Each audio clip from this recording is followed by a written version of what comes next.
Yo tout le monde, c'est Alex, je vous retrouve pour le deuxième vlogmas qui sera les sorties de décembre 2025. Forcément, je vais pas vous faire les sorties d'il y a 3 ans. Je suis désolée pour la casquette, c'est pas hyper poli. Attendez, hop, peut-être la luminosité sera un peu mieux. C'est pas hyper poli, mais en fait mes cheveux c'est une catastrophe. Du coup, j'ai mis ma casquette pour essayer de cacher un peu la catastrophe. Il y a, je saurais pas vous dire combien il y a de romans sur cette liste, mais en gros, j'ai fait tomber un truc. Elle fait cette taille-là en sachant que j'ai sauté une ligne à chaque fois et que je me base que sur les sorties qui moi m'intéressent et qui vont aller sur ma wishlist sur Amazon. Oui, je sais, c'est pas bien de commander sur Amazon, mais étant donné que j'auto-publie mes romans sur Amazon, je serais très mauvais pour vous dire de ne pas commander là-bas. Ce serait très contre-productif. Quoique vous pouvez commander directement par mois. Mais du coup, je vais les mettre sur ma wishlist et j'ai mis que des titres qui m'intéressaient moi. Je vais essayer de vous montrer les couvertures avec mon téléphone. Je suis pas sûre que ce soit un franc succès, mais je peux essayer. Et je vais vous lire les résumés, surtout comme ça je pourrais vous faire les petits... comment on dit, vous dire un peu les mots-clés qu'il y a... Mais qu'est-ce qu'il me raconte? C'est pas ça que je demandais, enfin. C'est ce roman-là que je voulais. Et je pourrais, vous dire les petits mots-clés. Donc le premier, c'est sur la route... Alors, je les ai rangés par ordre par date de sortie. Là, les 2, 4, 6 premiers sont déjà sortis. Ils sont sortis hier, donc le 1er décembre. Et voilà, tout simplement. Du coup, je vous disais, le premier, c'est sur la route de Noël de Marie-Ève Hudon aux éditions JCL. Je connais pas du tout cette maison d'édition. Je sais pas. Les thèmes, c'est romance, famille et Noël. On s'en serait douté. Et le résumé, c'est Joanie, une mère monoparentale à l'enthousiasme débordant, croit avoir concocté le parfait Noël. Mais le 23 décembre, elle réalise que ses enfants en ont assez des festivités habituelles. Pour leur faire plaisir, elle s'empresse de changer ses plans et d'annoncer leur visite à sa tante. Direction Bécomo, sa ville natale où elle n'a pas mis les pieds depuis 13 ans. En chemin, la voiture empruntée à sa voisine émet des bruits alarmants au grand désespoir de Jules et de Lexi qui se demandent s'ils arriveront sains et saufs au réveillon. Quand son bolide s'arrête subitement, Joanie doit se résoudre à appeler un service de dépannage et, finalement, à s'entasser avec ses passagers et le chien sur la banquette étroite de la remorqueuse. La petite famille saura-t-elle dérider Marc, le charmant chauffeur dont le temps des fêtes avait jusqu'alors des allures de fiasco. Cette phrase me paraît. La famille saura-t-elle dérider Marc, le charmant chauffeur, pour qui le temps des fêtes avait jusqu'alors des allures de fiasco? Peut-être. Sur la route de Noël, entre sapins enneigés et secrets déballés, le curieux équipage se rendra compte que les imprévus ont parfois le don de créer de la magie. Je sais pas, il me tentait bien. Pas seulement parce que c'est un livre de Noël et que j'aimerais avoir un peu plus de livres de Noël dans ma palle, bien que ce soit un petit peu le cas quand même. Mais je pense qu'il y a de quoi rire un peu. Ça a l'air un peu improbable cette histoire. La voiture qui lâche sur le bord de la route et tout. Je sais pas. Et je pense qu'il est un peu émouvant. Quand même, il y a le côté la mère qui sacrifie en fait tous ses plans pour ses enfants. Je pense que je pourrais trouver ça pas mal. Ensuite, on a Les Anges de Noël qui sort donc toujours le premier, donc qui est sorti c'est en forme de calendrier de l'Avent. Et il y a pas mal d'auteurs du coup. D'autrices visiblement. enfin d'écrivains féminins en tout cas. Je vous ferai pas la liste parce qu'elles sont vraiment nombreuses. Thème du coup Noël, littérature québécoise, calendrier de l'Avent, romance contemporaine, romance de Noël.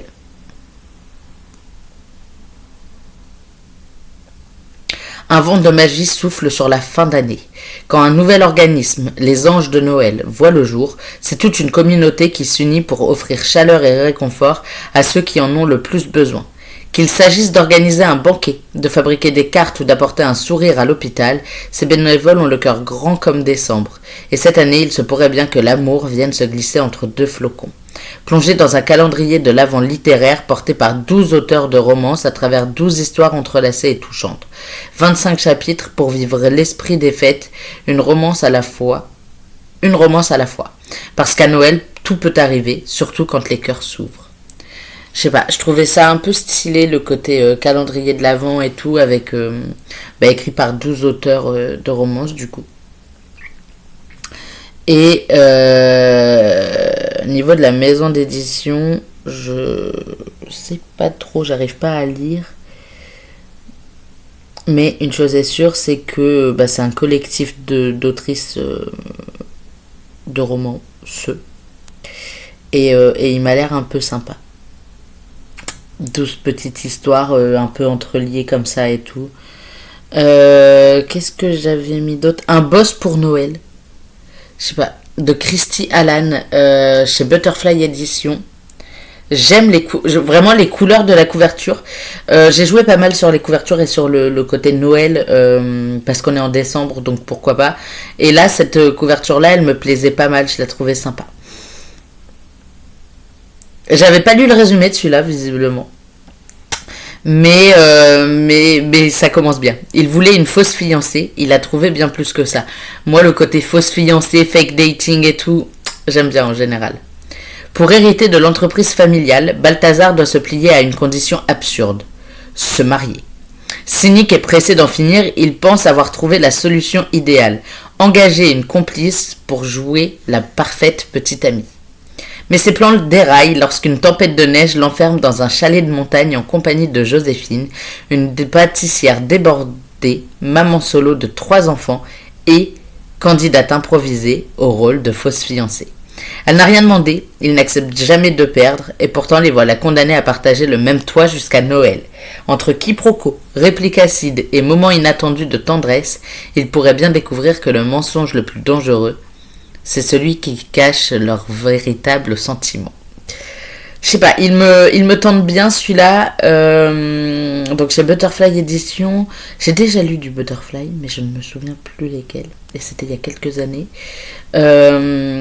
Faudrait voir. Faudrait voir parce qu'il me tente quand même pas mal celui-là. On va pas se mentir. Il me tente quand même de fou. C'est peut-être le premier qui passera avec le suivant là qui est déjà sorti hier aussi, c'est La librairie des poèmes infusés de Jérémy Angelo. Les thèmes c'est Highland, magie verte, Écosse, romance de Noël et tradition. Pour un boss pour Noël, je crois pas vous avoir fait les thèmes. Désolé. J'irai les refaire si vous voulez. Enfin, j'irai revérifier. Si vous voulez, après je vais pas attendre de savoir si vous voulez, on va pas se mentir. Le résumé pour la librairie des poèmes infusés, c'est après la disparition de leurs parents, Salomé et sa petite sœur Maëlle trouvent refuge chez leur grand-père dans les terres brumeuses d'Écosse.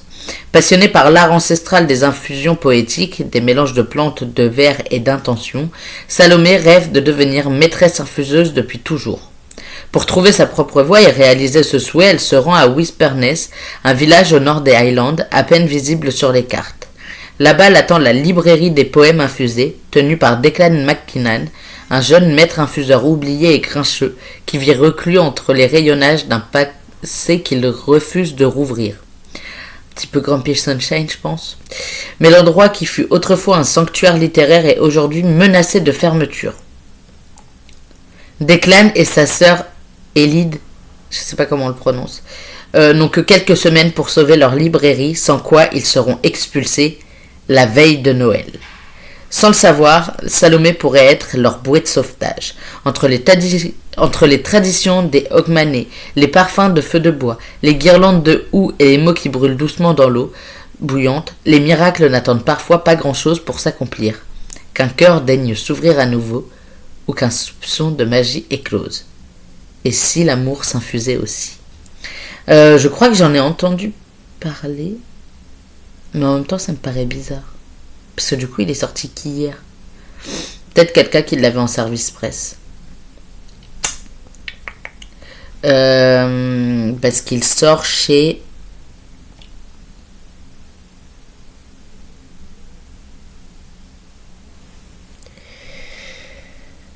Il a un très joli... Il a un petit jaspage. Je le trouve sympa. Je sais plus. Je sais plus c'est qui cette maison d'édition. Et puis ils le mettent pas, visiblement. Alors attendez, je vais regarder sur Amazon. Ils vont peut-être me mettre... Non, d'accord, je vais me faire voir. Non, je sais pas dans quelle maison d'édition c'est. Tant pis. Un boss pour Noël, les thèmes c'était romance. Ok, il y a juste qu'un thème. Le suivant que j'ai mis, toujours le 1er décembre, c'est La colline des silences de Emmanuel Boucher. Les thèmes c'est young adulte, harcèlement scolaire, romance MM, passage à l'âge adulte. J'avoue que j'ai pas lu le résumé, j'ai juste vu la couverture qui indiquait clairement MM et du coup je l'ai ajouté à ma liste de sorties qui m'intéresse. Le résumé c'est Robin aime lire tandis que Fares cache ce qu'il écrit. Dans l'effervescence d'une année de bac, l'un cherche à vivre pleinement son homosexualité pendant que l'autre est encore troublé par la découverte de la sienne. À travers l'Espagne, le lycée et la banlieue, La colline des silences raconte un amour fragile mis à l'épreuve par le regard des autres et le poids des traditions. Mais comment faire pour s'aimer et exister ensemble quand c'est la possibilité même d'aimer qui est tant remise en question? L'amour peut-il s'épuiser de lui-même, usé par la peur et leurs doutes qu'il engendre? Fares et Robin montrent qu'aimer vraiment, c'est affronter le monde et parfois soi-même. Eh bien, il m'intéresse pas mal aussi celui-là. On va pas se mentir. Je pense que c'est de l'auto-édité, mais je suis pas sûre. Mais il a l'air très intéressant quand même. Le suivant, c'est Drive Through Love, avec un accent incroyable, de Jessica Deraco. C'est un intégral et c'est de l'auto-édition, me semble-t-il en tout cas. Aux dernières nouvelles. J'ai déjà lu, je crois que c'est une trilogie, et le roman me disait quelque chose, donc voilà. Le titre me disait quelque chose, et effectivement, puisque en fait sur un de mes précédents comptes Instagram, je l'avais eu en fait quand j'ai lu le résumé, je me suis souvenu que j'avais eu les 3 tomes en plus en service presse, mais l'intégrale, avoir l'intégrale dans ma bibliothèque, ça m'intéresserait bien. Résumé: Rose a tout perdu le jour où sa vie a basculé. Depuis cette organisatrice d'événements brillants cache ses blessures derrière un sourire de façade. Sam, pilote de course reconnu, n'a jamais oublié la femme qui a hanté ses rêves depuis le lycée. Quand leurs chemins se recroisent, l'attirance est immédiate, brûlante. Entre la France et l'Australie, il s'abandonne à une passion aussi enivrante que dangereuse. Mais quand Sam disparaît sans explication, le monde de Rose s'effondre, jusqu'au jour où un mystérieux message l'invite à le retrouver, au péril de sa vie. Entre secret, trahison et seconde chance, Drive Through Love est une romance intense où l'amour, le courage et le destin s'entremêlent à toute vitesse. Faudrait que je le relise parce que je vais pas... Enfin, pour que je me souvienne du titre et du fait que je l'avais déjà lu, ça veut dire que j'ai quand même été pas mal intéressée, enfin que j'ai pas mal kiffé ma lecture et j'ai vraiment envie de le relire parce que je me souviens pas de tout. Mais je me souviens que j'avais adoré leur romance. Donc il va falloir que je me le procure. Le suivant, je la trouve pas, c'est terrifiant. Le suivant sort aujourd'hui et c'est Attendez, je le cherche pour pouvoir vous montrer la couverture. Le théorème de Cendrillon, de Anis Carr. Ça a l'air d'être un peu dans le milieu médical, visiblement, en tout cas un petit peu... Non, ah si. Et de la mode. Médical et mode. Sophia est catégorique. Les contes de fées, ça n'existe pas. La vie le lui a prouvé autrefois. Au diable les preux chevaliers et les incantations mystiques. Il n'y a guère que les formules d'arithmétique qui soient magiques. Cependant, le temps qui défile est également une donnée tangible.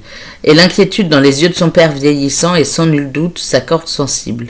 Lorsque ce dernier la supplie de trouver un prince charmant, la jolie demoiselle est à court d'arguments. Ça ne doit pas être bien sorcier de trouver chaussure à son pied. Il suffit d'aligner correctement les données. Je sais pas ce qui m'a attiré, mais il m'a donné envie. Je sais pas pourquoi. Le titre, je pense, et la couverture m'a un peu attiré l'œil. Je pense que c'est le côté bleu et rouge qui m'a un peu sauté aux yeux. Et il a l'air quand même un peu sympa. On va pas se mentir. C'était le seul pour aujourd'hui. Oui. Le suivant, pardon, donc le 8e, c'est Un Écossais pour Noël de Tess Hadley. Et il sort demain. Et j'essaye de le trouver pour vous montrer la couve.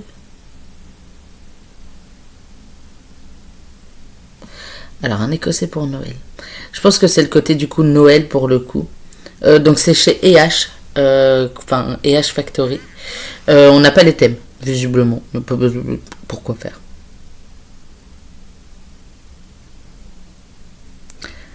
Le résumé a l'air un peu taré. Attends, t'es en train de me dire que ton cousin, c'est mon cadeau de Noël? C'est pas n'importe qui, c'est un Écossais. Je t'offre un Écossais pour Noël. Molly a toujours su que sa meilleure amie Blair était la pro des plans loufoques. Cependant, là, elle a fait très fort. Alors d'accord, Molly a absolument besoin de paraître au top et en totale maîtrise de sa vie à la soirée d'entreprise, et elle pensait proposer au premier type rencontré en ligne de bien vouloir jouer son petit ami pour l'occasion. Que nenni, Blair est déterminée à lui offrir le meilleur en matière d'amoureux fictif, Scott. Il est écossais, musclé, souvent torse nu, vit sur l'île de Skye et possède une distillerie de whisky. Un seul souci, comment le laisser repartir après avoir plongé dans ses yeux aussi envoûtants que les loques de son pays. Ça a l'air, ça a l'air un peu kitsch. Il y a un peu de fake dating. J'avais lu le résumé pour le coup. Bah non. Non, c'est pas moi qui l'ai lu. On m'a lu le résumé, mais on a oublié de me lire les premières phrases qui ont l'air un peu, qui ont l'air un peu drôles.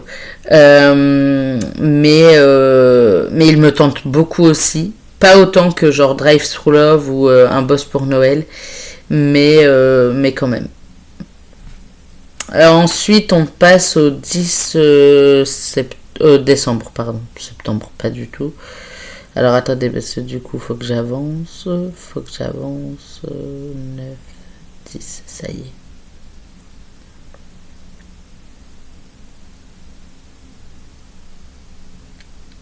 J'étais allé trop loin. Le premier, c'est King of Yule. Il est là. De Lily Lefébure. Chez JP.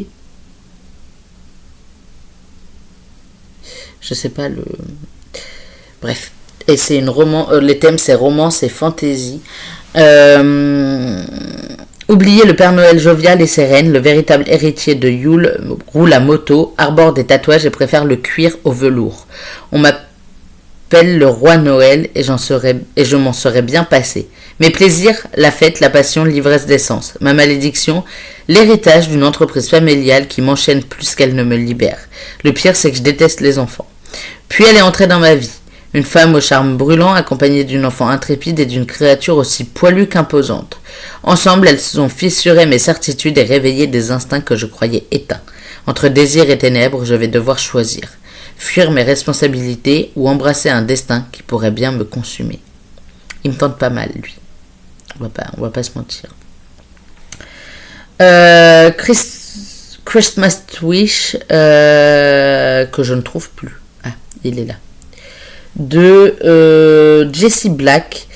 Thème reconstruction de soi, romance MM, romance de Noël, feel good. Je la trouve très mignonne cette couverture. Et le résumé, c'est: à chaque période de fête, Axel sollicite ses élèves pour qu'ils rédigent leurs souhaits de Noël à partager avec la classe, et chaque année, il lit presque tous les vœux possibles et imaginables. Mais cette année, celui venant d'une de ses élèves arrive à le prendre par surprise. Elle exprime le vœu que son oncle ne soit plus seul. Ce souhait, loin d'être farfelu, révèle à Axel l'isolement dans lequel se trouve l'ancienne idole des jeunes, Aaron Boleyn, une réalité dont il n'avait pas connaissance jusqu'alors. Côté célébrité et tout, ça peut me plaire un peu. Il m'intéresse pas mal aussi, celui-là. Mais il y en a beaucoup qui m'intéressent, finalement. Alors, le suivant, j'ai pas les 4 premiers tomes, les 3 premiers tomes, quand bien même j'ai commencé à lire le premier tome sur l'abonnement Kindle. Et c'est Death Angels, donc le tome 4, Roxy, de Manon Tutin, qui fait partie d'une saga de beaucoup de livres, si mes souvenirs sont bons. Il a l'air de dire 8. Manon, je la suis sur les réseaux. Et j'ai commencé à lire le premier tome et je sais plus pourquoi, mais j'ai dû arrêter de le lire. Et il faut que je le reprenne faudrait que je le recommence et que je le lise parce que en fait j'ai très très envie de les découvrir, pour la simple et bonne raison que j'avais vraiment aimé le début.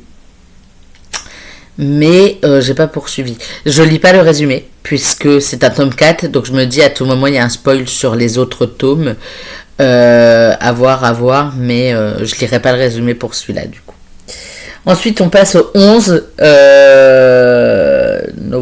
décembre. Alors on est déjà à 8, 9, 10, 11 romans. Là le 11 il y en a 1, 2, 3, 4, 5. On arriverait à 16 romans avec tout ce bazar là. Beaucoup de lectures de Noël pour le coup, qui m'intéressent. Le fils du Père Noël de François Panier, romance MM et romance de Noël. Ah, j'avais pas vu que c'était un MM, j'ai pas lu le résumé de celui-là. Quand le fils du Père Noël veut être lui-même et plus le fils d'eux. Crène est poussé dans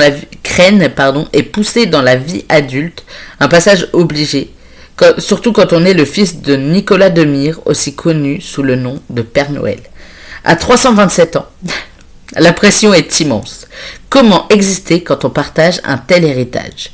Le destin le conduit à Marseille. Il espère apprendre l'humanité là où elle vibre le plus, et il se fait engager comme barman dans un bar marseillais nommé la Cigale, où les cigales chantent et dansent et où les destins se croisent. Cela dans un corps qu'il aurait sans doute dû imaginer plus modeste, surtout lorsque l'on travaille dans un bar gay. Quand il croise Pierrot, un jeune homme tout juste agressé par une bande de lascars, Crène comprend que son plus grand défi ne sera pas de servir des cocktails, mais de briser les barrières qui les séparent. L'ennui, c'est que Pierrot n'aime pas les hommes comme lui. Pas du tout. Alors pour tenter d'attirer son attention, le fils du Père Noël tentera de retrouver ses agresseurs. Entre humour et tendresse, ce conte moderne explore les chemins tortueux de l'acceptation de soi.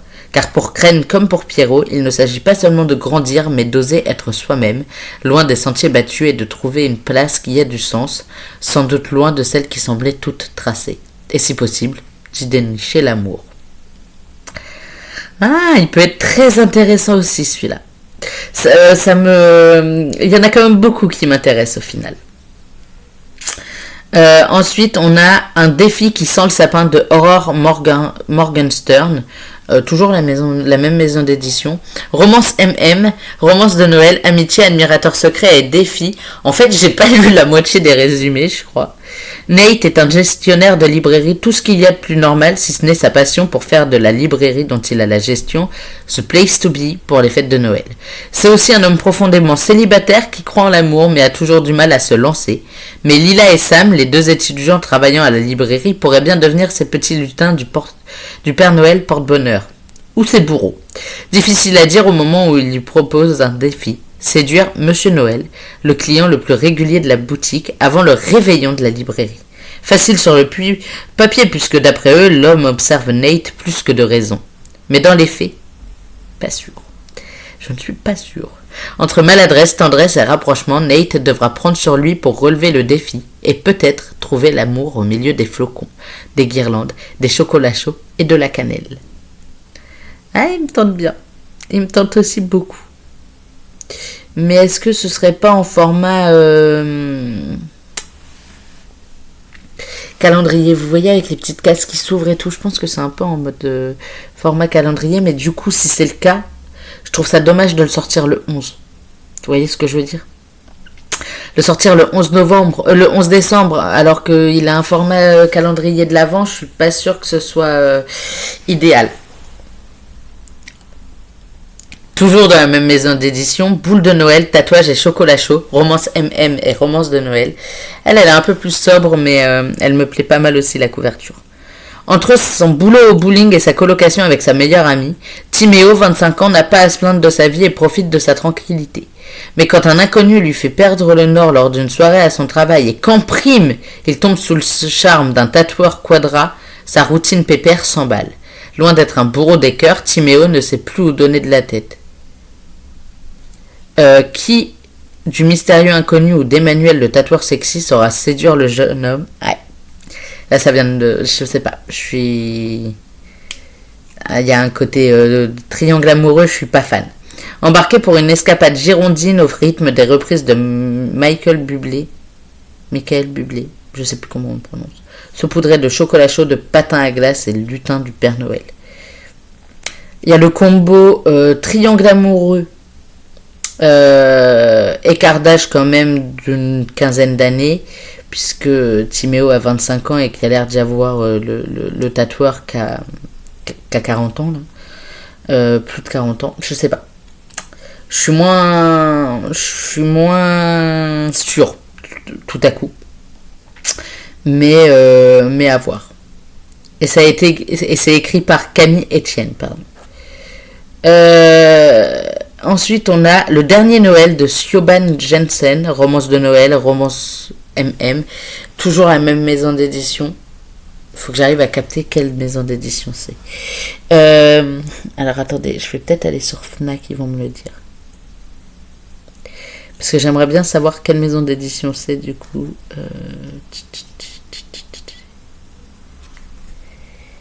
Ah, ils vont peut-être pas me le dire, eux. Hein. Je vous lis le résumé quand même. Thomas arrive à la résidence secondaire de ses parents pour y retrouver son jumeau Hugo et leur ami Enzo. Ces deux-là sont en couple et la rumeur prétend qu'ils envisagent de se marier.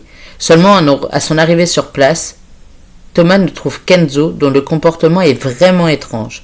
Leur retrouvaille, qui devait être festive en cette fin d'année, prennent une tournure inattendue.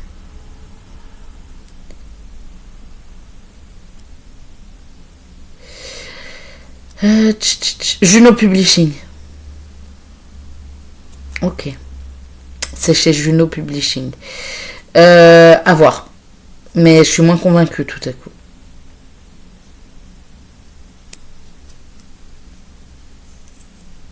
Parce que du coup, il est où Hugo?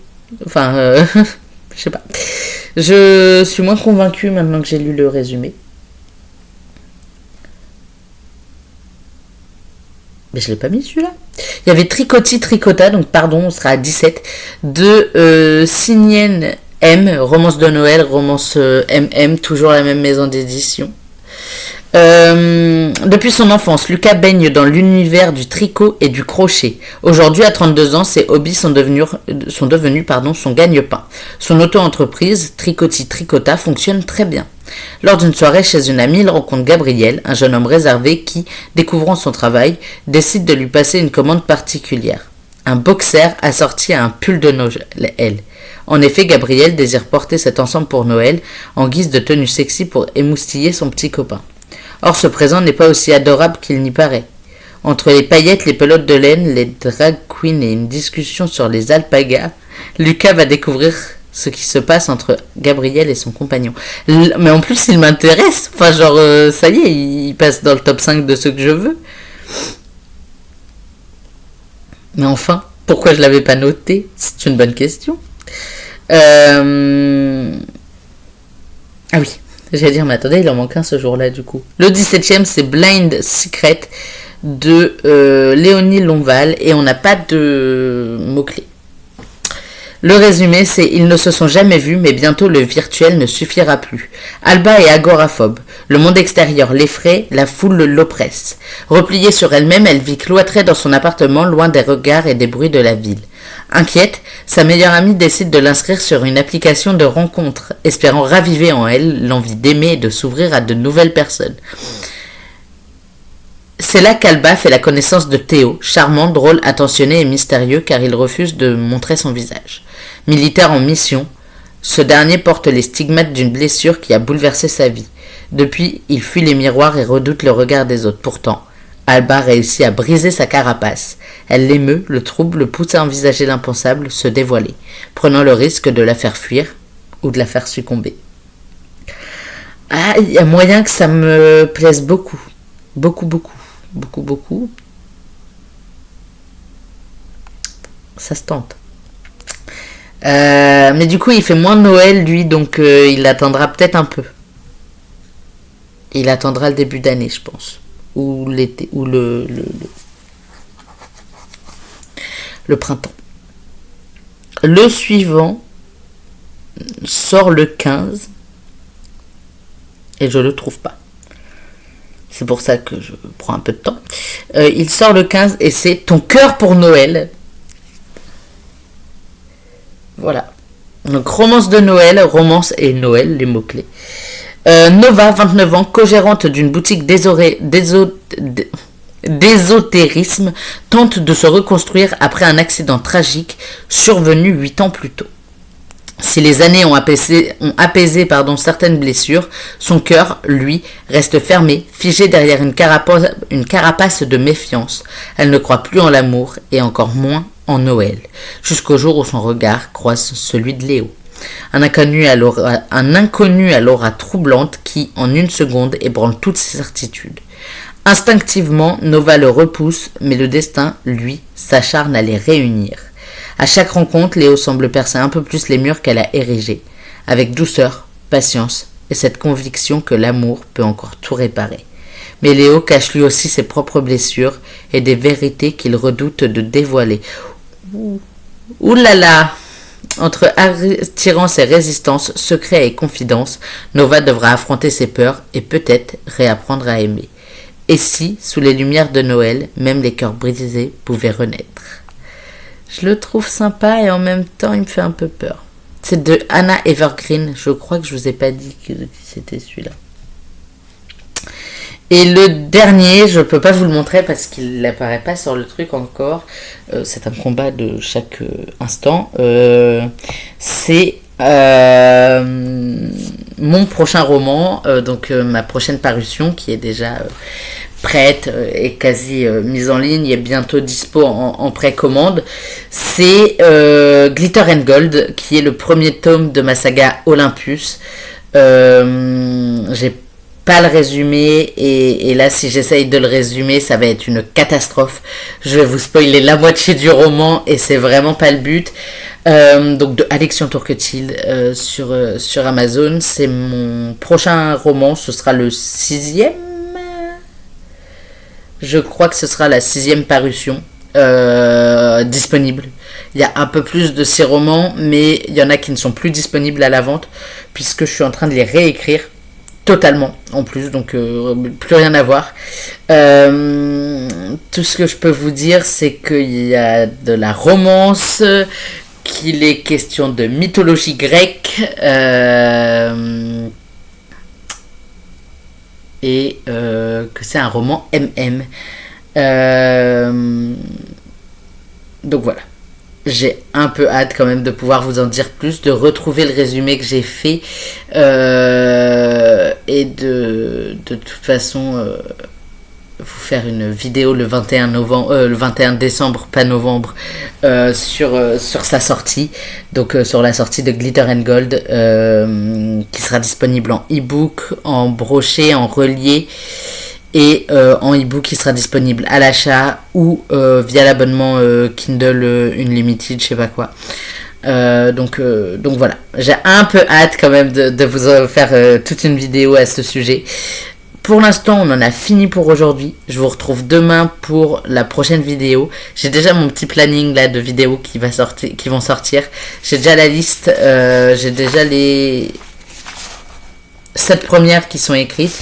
Enfin, les 7 premières idées et 2 autres idées un petit peu plus loin dans le mois, dont une le 21 du coup.